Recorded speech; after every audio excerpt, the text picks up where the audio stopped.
السلام عليكم ورحمة الله وبركاته. أهلا ومرحبا بكم وحلقة جديدة من جوه جول مع يحيى. امبارح كان في مباراة مهمة جدا في دوري أبطال أفريقيا في المجموعة التانية اللي بتضم النادي الأهلي ونادي سان داونز ونادي الهلال السوداني ونادي القطن الكاميروني. المباراة كانت ما بين النادي الأهلي ونادي القطن الكاميروني، كانت بتتلعب على استاد السلام، وانتهت المباراة بفوز النادي الأهلي بثلاثية نظيفة. النادي الاهلي طبعا بنتيجه المباراه قدر ان هو يحصد ثلاث نقاط، وبالتالي يعني ابتدى يستعيد جزء من توازنه. وطبعا لسه بدري جدا لان النادي الاهلي مطلوب منه انه يفوز في الثلاث مباريات القادمه وحصد النقاط التسعه بتاعتها. فطبعا ولكن هي بادره خير ان النادي الاهلي النهارده قدر ان هو يخطف الثلاث نقاط دول في على ملعبه، وقدر ان هو يصل الى النقطه الرابعه في المجموعه. النادي الاهلي ابتدى اللقاء بتشكيل مكون من محمد الشناوي في حراسه المرمى، خط الظهر مكون من علي معلول ناحيه الشمال، اتنين في القلب محمد عبد المنعم وياسر ابراهيم، وناحيه اليمين عندنا محمد هاني. الاهلي كان بيلعب بثلاثه في نص الملعب، حمدي فتحي واليو ديانج واحمد قندوسي. قدامهم طاهر محمد طاهر، واتنين في الهجوم بيرسي تاو ومحمد شريف. النهارده الاهلي كان بيلعب بطريقه 4-3-1-2. طبعا لازم النادي الاهلي النهارده يلعب باتنين مهاجمين صراح علشان لازم يخلص المباراه في ملعبه بدري بدري. وبالفعل يعني في الدقيقة في الثانية 55، يعني في الدقيقة الأولى، قدر النادي الأهلي يحرز الهدف الأول عن طريق محمد شريف. كان طاهر محمد طاهر عدى من ناحية الشمال، الجبهة القوية جدا النهاردة، كان عامل شغل عالي جدا محمد طاهر، طاهر محمد طاهر وعلي معلول وأحمد القندوسي.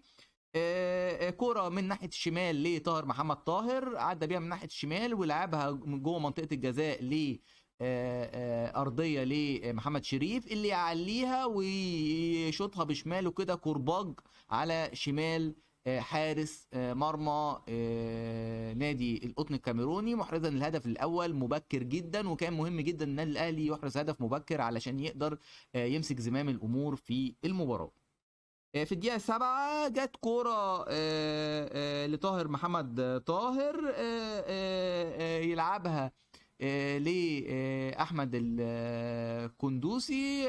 أحمد القندوسي يلعبها لطاهر محمد طاهر اللي يدخل منطقة الجزاء ويشوط قنبلة بتروح بجوار القائم الايسر لنادي القطن الكاميروني. خطوره داهمه للنادي الاهلي من اول دقيقه، وضغط كبير جدا عاوز يخلص المباراه بدري بدري. كرة تانية في الدقيقة 26، كرة من ناحية اليمين 1 2 ما بين محمد شريف وحمدي فتحي، اللي بيشوطها كان عاوز يحطها من فوق الجول ولكن حارس المرمى يمسكها تروح ضعيفة في ايد الحارس. في الدقيقة 27 محمد هاني يعدي من ناحية اليمين ويلعبها بالعرض لحمدي فتحي، اللي يطلق قذيفة ترد من بطن العارضة لمحمد شريف، اللي لعبها بدماغه تجلي من على دماغه وتنزل تاني لحمدي فتحي اللي يحطها فوق العارضة، ضربة مرمى. ثم ياتي الدقيقه 40 ويقدر النادي الاهلي يحرز الهدف الثاني من كوره من ناحيه الشمال ل علي معلول، يلعبها عرضيه في ارتفاع فوق الممتاز، يطلع بدماغه ويحولها احمد القندوسي الى المرمى، محرزا الهدف الثاني للنادي الاهلي في الدقيقه 40.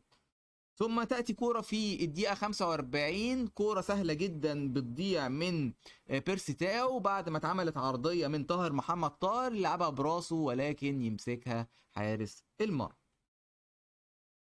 هو بينتهي الشوط الاول بتقدم النادي الاهلي بنتيجه 2 لا شيء. ثم يبتدي الشوط الثاني، ضغط برضو بالنادي الاهلي، ولكن للاسف النادي قطن كاميروني ابتدى يعني ايه يحاول في هجمات كانت خطر جدا جدا جدا في الشوط الثاني، ولكن النادي الاهلي دفاعه كان صلب وواقف صح في كرات نادي القطن الكاميروني. حتى اتت الدقيقه 94، الدقيقه الرابعه من الوقت بقى الضايع، كوره من داخل منطقه الجزاء لاحمد القندوسي، يلعبها لعلي معلول، يلعبها بالعرض على الارض لرأفت خليل الناشئ الجديد للنادي الاهلي، واللي يحطها بيمينه على شمال الحارس محرزا الهدف الثالث، ليختتم النادي الاهلي المباراه بفوز كبير بثلاثيه نظيفه على نادي القطن الكاميروني. بهذه النتيجة يرتفع رصيد النادي الأهلي ل4 نقاط في المركز الثالث. عندنا ترتيب المجموعة النادي الأهلي المجموعة الثانية، سان داونز في المركز الأول برصيد 7 نقط، يليه نادي الهلال السوداني برصيد 6 نقاط، ثم النادي الأهلي برصيد 4 نقاط، ثم نادي القطن الكاميروني بلا نقاط. طبعا الترتيب دوت بعد الجولة الثالثة لكل الفرق. نتنقل إلى موضوع آخر وهو الدوري الإنجليزي. النهارده كان في مباراتين هامتين في الدوري الإنجليزي. المباراة الأولى كانت ما بين المان سيتي ونيوكاسل، والمباراة الثانية ما بين الأرسنال وبورتسموث. المباراة الأولى ما بين مان سيتي ونيوكاسل انتهت بفوز مان سيتي 2-0. ابتدى مان سيتي المباراة بطريقة 4-3-2-1، وابتدى بتشكيل مكون من إيدرسون في حراسة المرمى، خط الظهر مكون من 4 ووكر وأكانجي وروبن دياز وأكاي.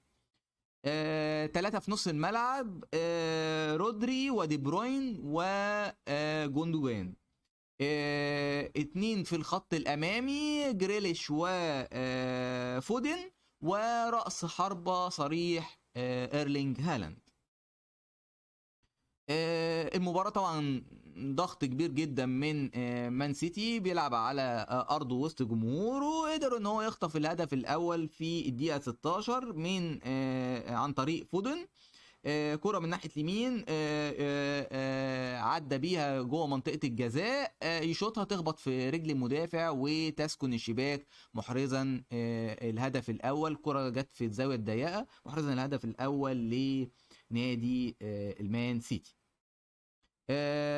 ثم الهدف الثاني في الشوط الثاني في الدقيقة 67، هالاند استلم كرة داخل منطقة الجزاء، يلعبها بالعرض لبرناندو سيلفا اللي يطلق قذيفة على شمال حارس نيوكاسل محرزا الهدف الثاني لنادي المان سيتي، وينتهي اللقاء بفوز المان سيتي بنتيجة 2-0. نتنقل إلى المباراة الأخرى وهي مباراة النادي الأرسنال وبورتسموث، اللي انتهت بفوز الأرسنال في مباراة دراماتيكية 3-2. اتقدم الأول نادي بورتسموث عن طريق فيليب بيلينج في الدقيقة الأولى من المباراة، ثم أضاف ماركوس سينس الهدف الثاني لنادي بورتسموث في الدقيقة 57.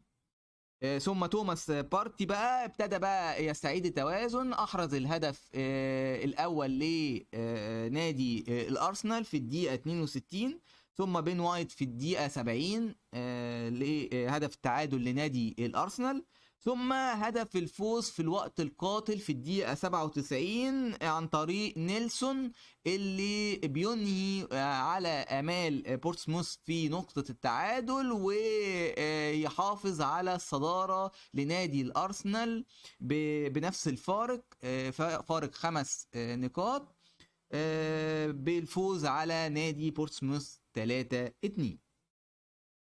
كده ترتيب الدوري الانجليزي بعد المباراتين دول. الارسنال في المركز الاول برصيد 63 نقطه من 26 مباراه، ياتي خلفه في المركز الثاني المان سيتي ب 58 نقطه من 26 مباراه، وياتي في المركز الثالث المان يونايتد في ب 49 نقطه من 24 مباراه. يبقى الوضع على ما هو عليه، الفرق ال5 نقاط ما بين الارسنال والمان سيتي. النهارده في مباراة مهمة جدا جدا جدا في الدوري الانجليزي ما بين ليفربول والمان يونايتد، هتبقى الساعة 6:30 بتوقيت القاهرة. دي كانت آخر حاجة معانا النهاردة، نلقاكم في حلقة قادمة من جوه الجول مع يحيى، والسلام عليكم ورحمة الله وبركاته.